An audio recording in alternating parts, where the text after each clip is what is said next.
মানিকগঞ্জের সাটুরিয়ায় কৃষক দলের ইউনিয়ন পর্যায়ে কৃষক সমাবেশ অনুষ্ঠিত হয়েছে। বাংলাদেশের কৃষক জনগোষ্ঠীকে সংগঠিত করতে সারা দেশে চলছে ৩ মাস ব্যাপী ইউনিয়ন পর্যায়ে কৃষক সমাবেশ। এরই অংশ হিসেবে ১১ জানুয়ারি ২০২৫ শনিবার বিকেলে সাটুরিয়া উপজেলার ফুকুরহাটি ইউনিয়নের জান্না আদর্শ উচ্চ বিদ্যালয়ের মাঠে অনুষ্ঠিত হয় কৃষক সমাবেশ। অনুষ্ঠানে সাধারণ কৃষকদের জীবনযাত্রার মান উন্নয়নের লক্ষ্যে গুরুত্বপূর্ণ আলোচনা করা হয়। অনুষ্ঠানে সভাপতিত্ব করেন মানিকগঞ্জ জেলা কৃষক দলের সদস্য মোহাম্মদ আমজাদ হোসেন।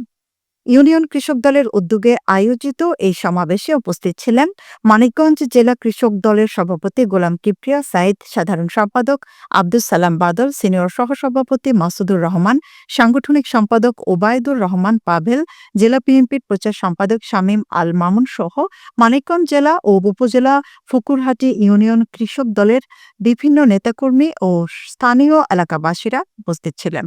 সমাবেশে জেলা কৃষক দলের সভাপতি গোলাম কিবরিয়া সাইদ বলেন, আমরা কৃষকের উন্নতির জন্য, তাদের সমস্যা সমাধানের জন্য আগামী দিনে আমরা পাশে থাকব এবং পাশে থেকে সকল রকম সহযোগিতা করব।